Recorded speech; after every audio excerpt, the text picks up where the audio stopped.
708158 mula Lunes hanggang Biyernes alas 8 ng umaga hanggang alas 5 ng hapon. Magpapatuloy ang voters registration hanggang sa October 31, 2015. Balita sa tanghali. Samantala, may mga pinagpipilian na si Vice President Jejo Marbinay para maging kanyang Vice Presidente kapag tumakbo na siya pagkapangulo sa 2016. Gayunman, tumanggi si Binay na pangalanan ang mga napupusuan hanggat hindi pa anya nasasapinal o naisasapinal ang mga detalye. Kabilang sina Davao City Mayor Rodrigo Duterte sa mga napapabalitang posibleng maging running mate ni Binay. Ngunit isa rin ang alkalde sa mga matunog na kakandidato sa pagkapangulo. Samantala, nasa proseso na rin anya sila ng pagbuo ng senatorial lineup. Gayunman, ilan anya sa mga lumapit sa kanya ay nakiusap na huwag munang i-anunsyo ang kanilang intensyon sa takot na mapapag-initan ng mga kalaban sa politika. Matatandaang kinumpirma noon ni Binay na kabilang sa kanyang senatorial slate sina Princess Jacel Kiram ng Sultanate of Sulu at aktres na si Alma Moreno. Balita sa tanghali. Sa iba pa nating ulat, patay ang driver ng AUV matapos barilin ng mismong pasahero nito sa loob ng kanyang pinapasadang sasakyan. Naganap ang krimen sa kanto ng R10 at Moriones sa Tondo, Manila kaninang madaling araw. Ayon sa inisyal na investigasyon, 5 lalaki ang sumakay sa AUV na minamaneho ng biktima sa bahagi ng Moriones bago dumating sa kanto ng R10. Pumara umano ang suspect dahil may nakalimutan ito. Pero nang makababa, umikot ang suspect sa driver at pinaputukan ng biktima. Batay sa ulat, ang biktima ay isang retiradong pulis na si SPO1 Salvador Legaspi na dating nakatalaga sa Manila Police District Station 2 na ngayon Barangay Kagawad sa Barangay 47 sa Tondo. Kasalukuyan pang inaalam ang motibo ng krimen. Samantala, kinuha naman ng mga pulis ang CCTV footage sa naturang lugar para alamin ang pagkakakilanlan ng suspect. Balita sa tanghali. Mga karancho, sa puntong ito, alamin naman natin ang tumpak na oras. Ang oras po natin ngayon ay 12:12 ng tanghali. Ang oras na ito ay hatid sa inyo ng Capsinesis. Balita sa tanghali, mga kapanapanabik at napapanahong balita sa loob at labas ng bansa. Balita sa tanghali, mga balita at impormasyong dapat ninyong malaman. Pangungunahan ng inyong tagapaghatid balita, Miguel Hill. Miguel Hill, ang inyong tagapagbalita. Miguel Hill, balita sa tanghali, 30 minuto ng hitik na mga nagbabagang balita. Pakinggan alas 12 hanggang alas 12:30 ng tanghali. Dito lang sa himpilan ng serbisyo publiko, DWBL 1242. Handog sa inyo ng 8 Tri-Media Broadcasting. DWBL 1242, 8 Tri-Media Broadcasting. Para sa mga nagbabagang balita, narito ang inyong karancho, Miguel Hill. Miguel Hill.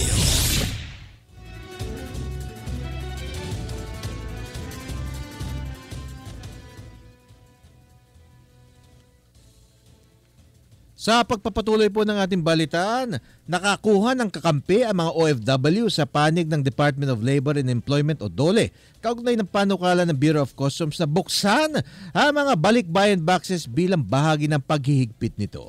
Paniwala ng DOLE, hindi umano aabusuhin ng mga Pilipino ang tradisyon ng pagpapadala ng mga pasalubong sa mga kaanak sa Pilipinas para lamang magpuslit ng mga kontrabando at hindi makabayad ng mga karagdagang buwis. Ayon kay Secretary Rosalinda Baldos, ang pagpapadala ng mga OFWs ng mga regalo sa mga mahal nila sa buhay ay bahagi na ng kulturang Pinoy. Tiwala siya na hindi masisikmura ng mga Pilipino na dungisan ang kultura para lamang magpuslit ng mga kontrabando at malagay sa panganib ang kanilang mga mahal sa buhay. Dahil dito hinimok ni Secretary Baldos ang Bureau of Customs na tuluyan ng ibasura ang pag-iinspeksyon ng mga balikbayan boxes, lalo na hindi naman daw ito maikokonsiderang pagninegosyo.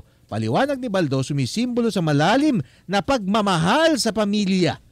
Mga kaibigan, At mga kaibigan, kaya ang mga balikbayang boxes ay hindi raw dapat pag-interesan at pagkakitaan ng mga taga-customs. Balita sa tanghali. Sa ibang balita, umakyat na sa 21 ang bilang ng mga nasawi sa pananalasa ng Bagyong Ining. Ayon sa National Disaster Risk Reduction and Management Council, dumagdag sa huling bilang ang isang babae sa Narvacan, Ilocos Sur at isang lalaki naman sa Kalinga ang namatay sa pagkalunod. Gayon din umano ang 9 na buwang gulang at isang 9-month-old at isang 2 taong gulang na magkapatid na namatay matapos tangayin ng flash flood ang kanilang bahay sa Subic, Zambales noong kasagsagan ng bagyo. Samantala, hindi pa rin umano natatagpuan ang isa pa nilang kapatid na 5 taong gulang naman. Ayon pa sa NDRRMC, umabot na sa 23 ang sugatan habang 15 ang hanggang ngayon pinaghahanap pa o nawawala. Tinatayang aabot naman sa 469 million pesos ang halaga ng pinsala ng bagyo. Nasa 451 million naman ang halaga ng pinsala sa infrastruktura at mga ari-arian, habang 47 million ang pinsala sa mga pananim. Balita sa tanghali. Sa ibang balita, mahigit 1 billion pesos halaga ng kontrata kada taon sa information technology, janitorial and security services ang nakukulimbat umano ng pamilya ni Vice President Jejomar Binay sa lungsod ng Makati, bunyag ni Senator Antonio Trillanes IV. Ayon kay Trillanes, sentro ang ika-24 na Senate Blue Ribbon Subcommittee hearing bukas sa alegasyong ito. Naniniwala rin si Trillanes na hindi ang anak ni VP Binay na si Mayor Junjun Binay ang nagpasimuno sa naturang anomalya, kung hindi naman na lamang mula sa kanyang ama. Dagdag pa ni Trillanes, may mga dokumento silang magpapatunay na ang mga naturang serbisyo ay pinagkakakitaan ng mga Binay. Bukod dito, itutuloy din ng subcommittee ang investigasyon sa ghost senior citizens umano sa Makati, kung saan aabot sa mahigit 367 million ang nawawala umanong pondo kada taon. Balita sa tanghali. Samantala, hindi maaaring magbigay ng clemency si Pangulong Noynoy Aquino sa kaso ni Senator Juan Ponce Enrile ayon kay retired Sandigan Bayan Presiding Justice Edilberto Sandoval. Ayon kay Sandoval na ang Korte Suprema pa rin ang may hawak sa kaso at hindi pa nahahatulan si Enrile. Hanggat nasa ilalim pa umano ng kataas-taasang hukuman ng kaso, hindi maaaring makialam ang executive branch sa pagpapasya. Samantala, naniniwala ang dating mahistrado na maihahalin tulad sa kaso ni Enrile ang kalagayan ni dating Pangulong Gloria Macapagal Arroyo. Ani Sandoval, tulad ni Enrile, hindi flight risk ang dating Pangulo. Maaari rin anya itong payagan na pansamantalang makalaya dahil sa humanitarian reasons. Balita sa tanghali. Okay mga karancho, alamin naman natin ang tumpak na oras. Ang oras po natin ngayon ay alas 12:18 ng tanghali. Ang oras na ito ay hatid sa inyo ng Happy Cake.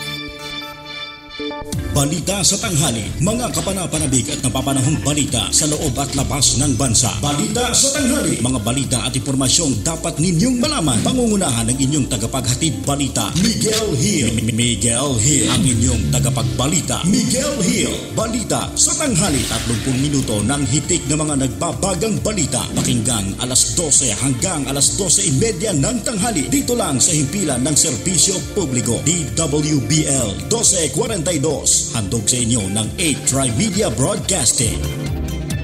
8Tri-Media Pro Incorporated.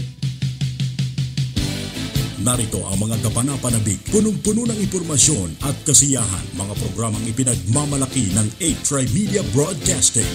Umpisa alas 9 hanggang alas 10 ng umaga, hataw sa balita at komentaryo kasama sina Jerry Yap at Percy Lapid. Alas 10 hanggang alas 11 ng umaga, kalusugan ay kayamanan kasama ang mga batikang doktor sa bansa, Dr. Charlie Mendez, Dr. Ray Salinel Jr. at Dr. Edwin Bien. Alas 11 ng umaga hanggang alas 12 ng tanghali, katapat at karancho sa radyo kasama sina Mayor Fred Lim at Miguel Hill. Alas 12 hanggang alas 12:30 ng tanghali, balita sa tanghali, mga nagbabagang balita ihahatid ni Miguel Hill. Alas 12:30 ng tanghali hanggang alauna ng hapon, patok na palaro sa radyo kasama ang mga kwelang sina Shalala at Mark Canlas.